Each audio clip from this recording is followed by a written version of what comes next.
अस्सलामुअलैकुम, welcome to crime stories. This is Rabia Shahid.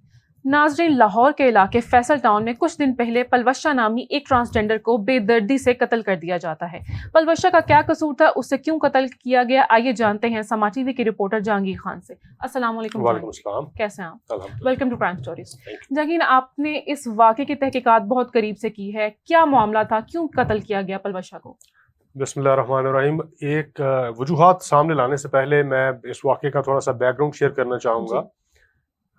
Faisal town के इलाके में इस पलवशा नामी ट्रांसजेंडर को, ख्वाजा असरा को कत्ल किया गया और इसकी जो डेड बॉडी है वो एक फ्लैट है, मार्केट के ऊपर एक फ्लैट है फर्स्ट फ्लोर पे, उस फ्लैट में से मिली, जिसको गला काट कर मर्डर किया गया था, हाथ उसके बांधे गए थे और मर्डर करने से पहले उसे सेक्सुअली अब्यूज किया गया था। यानी उसके साथ ज्यादती की गई थी और एक नहीं दो लोगों ने की थी।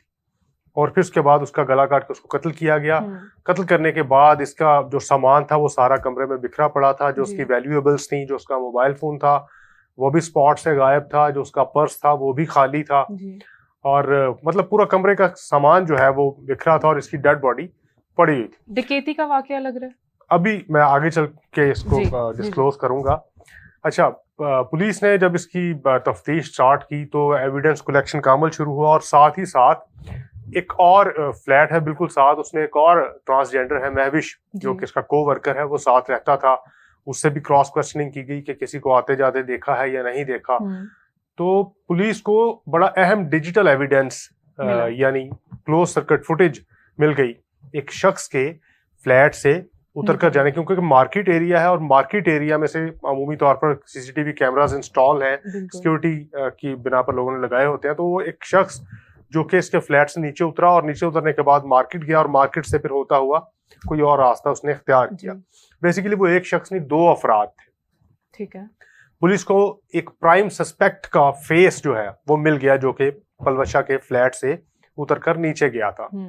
अच्छा, उस तस्वीर को जब इसके पलवशा जो मकतूला है या मकतूल है उसके को वर्कर्स को या उसके सर्कल को पुलिस ने दिखाया कि ये शख्स कौन है, तो उनमें से फिर एक ने आइडेंटिफाई किया कि ये तारिक है। अच्छा, अब तारिक कौन है? तारिक जो है वो एक वेटर है। शादी हॉल्स में उम्मीद तौर पे देखा होगा आपने, वेटर्स हैं, काम करते हैं, दूसरे शहरों से आते हैं, यहाँ पर मेहनत मजदूरी करते हैं। जी। उसकी दोस्ती पलवशा के साथ किसी फंक्शन पर हुई और पलवशा के साथ उसने मिलना जुलना शुरू कर दिया।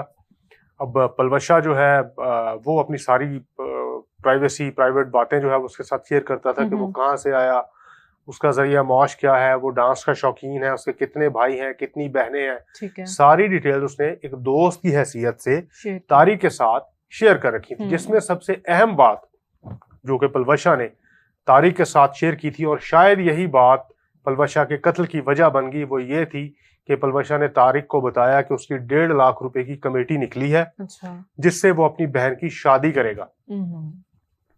ये बात थी जो कि पलवशा के कत्ल की वजह बनी और इसी लालच में आकर तारिक ने प्लान किया कि अब चूंकि इसके पास पैसे आए हुए हैं और तारिक बेरोजगार था उन दिनों, इसने अपने एक साथी इम्तियाज को साथ मिलाया और प्लान किया कि हम पलवशा के घर वारदात करेंगे, वहां पर जो रकम होगी वो उसे छीन लेंगे, ठीक है, और निकल जाएंगे। मर्डर का प्लान कैसे कन्वर्ट हुआ मर्डर में, ये आगे चल के मैं बताता हूँ। अब पलवशा का पहले मैं बैकग्राउंड बताना चाहूंगा। पलवशा जो है वो लाहौर से बाहर के एक इलाके का रिहायशी है, किसी दूसरे शहर का, साउथ पंजाब का। ये 4 भाई हैं इसके और एक बहन है। बहन की इसने शादी करनी थी, बाकी भाई भी जो है वो मजदूरी करते हैं और इंतहाई गरीब खानदान है। ये अपने बाकी के भाइयों में से कुछ माली तौर पर मुस्तहकम था, क्योंकि ये डांस का शौकीन था और माइग्रेट करके लाहौर शिफ्ट हो चुका था। यहाँ पर ये फंक्शंस वगैरह, इसको डांसिंग फंक्शन मिलते थे, रक्स करता था, तो पैसे कमाता था और अपनी बहन की शादी करने के लिए इसने 1.5 लाख रुपए की एक कमेटी डाली थी जो कि निकल आई थी। और वो कमेटी जो है वो इसके फ्लैट में नहीं थी, वो रकम इसने अपने फ्लैट में नहीं रखी थी, वो अपने भाई को भिजवा चुका था। यानी अपने शहर अपने भाई को भिजवा चुका था, अपने फ्लैट में नहीं रखी थी। और जो कातिल हैं उनको ये लगता था कि कमेटी की रकम अभी इसके फ्लैट में ही है। अच्छा, उसने बड़ी मुशक्कत से ये पैसे जोड़े थे और अपनी बहन की शादी करने की ख्वाहिश थी उसकी। मतलब मेरे लिए ये बात बड़ी एक मतलब एक तकलीफ दे बात है कि एक ट्रांसजेंडर उसकी ये ख्वाहिश है कि वो अपनी जिम्मेदारी अपने बाकी के भाइयों के साथ मिलकर पूरी करे और उसके लिए वो कमेटी डाले। अब वो जरिया मुआश या जरिया आमदन क्या है वो एक अलग डिबेट है। अल्लाह बेहतर जानता है कि किसी की आमदन हलाल है हराम है, मैं इसका तयन नहीं कर सकती। ये अल्लाह जानता है कि हराम कितना और हलाल कितना है, ये फैसला बरोज़े हश्र होगा। खैर उसने वो पैसे जोड़े थे और अपने भाई को भिजवा चुका था। इन दोनों ने इसी असना में प्लान किया कि ये रकम छीनी है। ये रात के वक्त उसके फ्लैट में आए। फ्लैट में आके इन्होंने देखा कि वो सोया हुआ है। इतनी देर में उसने महसूस किया कि कोई लोग आए हैं, उसकी आंख खुल गई तो इनका आपस में एक स्कफल हो गया। क्योंकि पुलिस की जो तफ्तीशी टीम है वो बताती है कि पुलबशा बड़ी एग्रेसिव नेचर का ट्रांसजेंडर था। मामूली बात पे लोगों के साथ ये झगड़ा करता था और बड़ा ही एक कुछ लोगों में होता है कि वो मिजाज के थोड़े तेज होते हैं, तो इसमें भी ये वाली बात पाई जाती थी कि मिजाज का थोड़ा तेज था। इनका आपस में स्कफल हो गया। इन्होंने उसके साथ रेप किया, उसको सेक्सुअली अब्यूज किया। तारिक जो कि उसका दोस्त है और उसके साथ आया शख्स इम्तियाज जो कि मुआवन मुलजिम है या दूसरा मुलजिम है इस वारदात का, उसको अब्यूज करने के बाद उसके हाथ बांधे और एक छुरी से चाकू से उसको मर्डर किया। और ये सारे प्रोसेस के दौरान इतना ब्रूटल प्रोसेस था कि इन्होंने जो डेक है एक म्यूजिक जो है वो बड़ा ऊंची लगा दिया लाउडली कि आसपास के फ्लैट्स में मार्केट में किसी को आवाज ना जाए इसके चीखने चिल्लाने की।